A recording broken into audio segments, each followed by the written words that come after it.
Thomas the Tank Engine and Friends, Tales from the Rails, Episode 26, Summer for James. Summer came on the island, and the hot summer sun beat down on the engines. Work began to grow hard and tiring.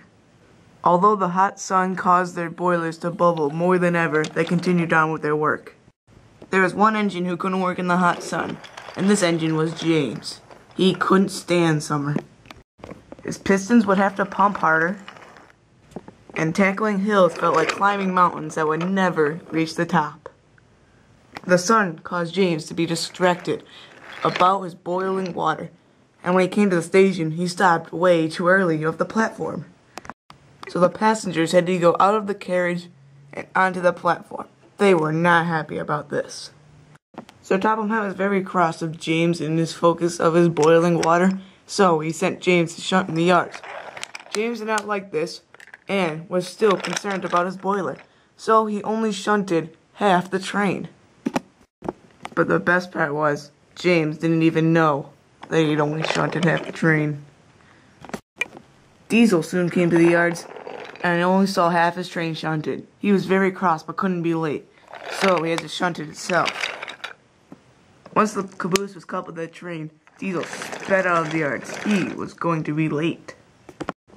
James could only complain about summer, so Topham Hatt became very cross with him and sent him to work at the scrap yards. James hauled junk all day. He did not like this one bit, but still didn't care about his work. Sir Topham Hatt had tried everything, but James couldn't snap out of his mood, so James was locked up in the sheds. He watched engines work and rushed by, but still James did not care. "Phew," said James. "I was waiting for a break. My boiler was about to burst. Thank goodness. I might keep this up for a while." The next morning, Sir Topham Hatt came to visit James. "James, this morning I need you to pull a passenger train." "No," said James, "I will not.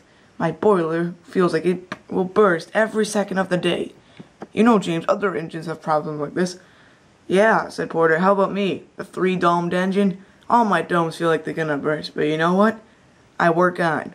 That's why you're a really useful engine, Porter," said Sir Topham Hatt. "James, if you want to be a really useful engine, get to work now." "No," said James, standing up to Sir Topham Hatt. "I will not. My boiler does not feel proper yet." Very well," said Sir Topham Hatt. "You have made your decision, haven't you? You shall be locked up in the shed for 2 weeks. And if you keep this up, another month." Once Sir Topham Hatt had left, James sighed. "Phew, I was hoping that would happen." Meanwhile, Percy was taking the mail. He was going into the same platform where James's coaches were. The coaches were abandoned. No one else was at Knapford. Not one passenger.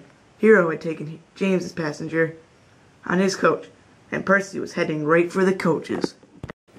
Percy rounded the bend to find a huge surprise. Percy shoved the coaches right off the line, taking him with it. Percy continued on, and the mail train completely derailed. He was very upset. Emily arrived with Rocky later that day, and Sir Topham Hatt arrived on Winston. "Percy," said Sir Topham Hatt, "I know this is not your fault. James was, in a bad mood this morning, and wouldn't take his passengers. Someone forgot to shunt these coaches away. I'm just not sure who it was." "That's okay, sir. I need to get back on the rails. I have another job to do." "That's why you're a good engine," said Sir Topham Hatt.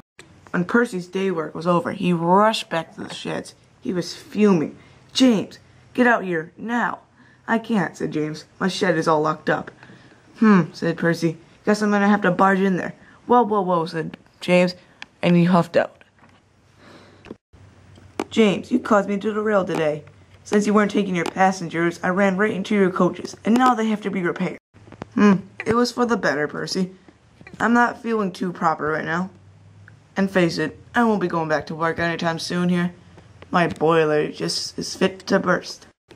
"Look at what you've done to yourself, James. Many engines have to do your work now, and they have their own work to do. Their boilers, or even their oil, is boiling. They feel like they're about to explode. That's what summer is here. It's busy, and there's many passengers and visitors. So, if I were you, I would get out of that shed right now before Sir Topham Hatt comes in and locks you up forever.